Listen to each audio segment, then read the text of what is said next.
वजीर सेहत इटिला राजेंद्र ने कहा कि हुकूमत के कवानीन की खिलाफ वर्जी करने वाले खानगी हॉस्पिटल्स के खिलाफ सख्त कानूनी कार्रवाई की जाएगी।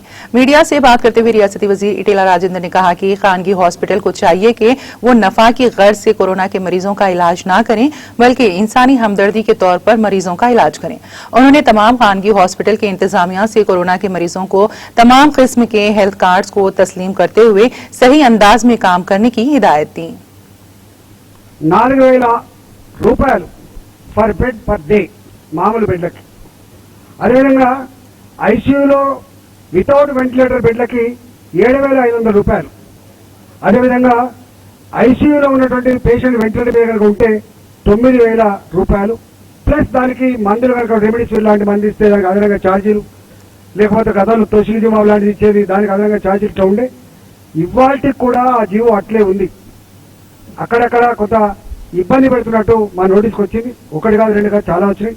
అదేవిధంగా టెస్టింగ్ విషయంలో కూడా ఇవాళ ఆర్టీపీసీఆర్ టెస్ట్ కిట్ల ధర తగ్గిన తర్వాత దీన్ని సమీక్షించి 500 రూపాయలు పర్ టెస్ట్, ర్యాపిడ్ టెస్ట్లకి ఛార్జెస్ పర్ పర్సన్ 500 రూపాయలు. ఒక ఇంటికి కనుక పోయి శాంపుల్ కలెక్ట్ చేసుకొని వచ్చి మళ్ళీ ఇంటికన్నా రిపోర్ట్ కనుక ఇస్తే 750 రూపాయలకి ఇవ్వడం జరిగింది. కానీ ఆ విషయంలో కూడా కొంత ఉల్లంఘనకు పాల్పడుతున్నట్టుగా అర్థమవుతా ఉంది. ఇవాళ అనేక రకాల కాంప్లైంట్స్ లో ప్రైవేట్ హాస్పిటల్ పోతే మొట్టమొదటిగా ఆక్సిజన్ సిలిండర్ లేదు, మీరు ఆక్సిజన్ సిలిండర్ పట్టుకొని రావాలి. రెమిడిసివిర్ లేదు, రెమిడిసివిర్ ఇంజక్షన్ పట్టుకొని రావాలి. వాళ్ళు పెద్ద మొత్తంలో డిపాజిట్ చేస్తేనే మేము చేసుకుంటాం. 4వది, ఒకవేళ ఇన్సూరెన్స్ ఉన్నప్పటికీ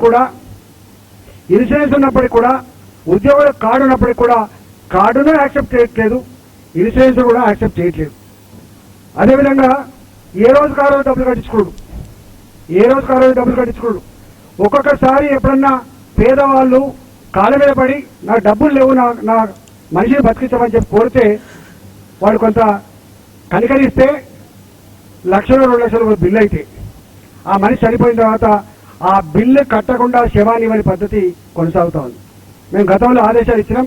కోవిడ్ పేషెంట్ చనిపోయిన తర్వాత డబ్బుల కోసం ఇన్సిస్ట్ చేయకండి, బాడీని ఇవ్వమని చెప్పి కోరినాం. దీన్ని కూడా ఉల్లంఘిస్తున్నట్టుగా కనపడతా ఉంది.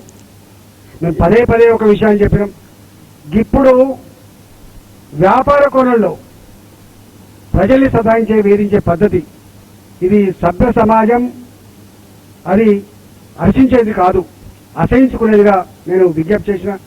ఇవాళ సాటి మనిషిని కాపాడేటువంటి కర్తవ్యంలో మనం ఉన్నాం కాబట్టి ఆ కర్తవ్యం నిర్వహించకపోతే మనిషి కాడు కాబట్టి ఇవాళ టీములు పంపించి చెక్ చేయించి లాక్ వేయించి హరాస్మెంట్ చేయడం మా కర్తవ్యం కాదు. పదే మళ్ళీ చెప్తున్నాం. ప్రభుత్వం ఏ ఆదేశాలు అయితే ఇచ్చిందో, ఏ జీవోలు అయితే ఇచ్చిందో, ఏ పద్ధతులు అయితే పాటించమని చెప్పి మీకు కోరిందో అవన్నీ కూడా చూస్తే తప్పకుండా పాటించమని చెప్పి కోరుతున్నా.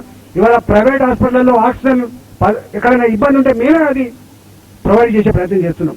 రెమిడిసివిర్లో ఇబ్బంది ఉంటే మేమే ప్రొవైడ్ చేసే ప్రయత్నం చేస్తున్నాం. ఇంత గొప్పగా సహకరిస్తున్నప్పుడు మీరు ఇట్లాంటి పని చేయొద్దని చెప్పి నేను మరీ కోరుతా ఉన్నా. అందరు చేస్తారని అంటలేదు, కానీ కొద్దిమంది మాత్రం అదే పనిగా ఇదే అంటే ఇక అవకాశం వచ్చింది ఇప్పుడే సంపాదించుకునే కోణం మంచిది కాదు అని చెప్పి విజ్ఞప్తి చేస్తూ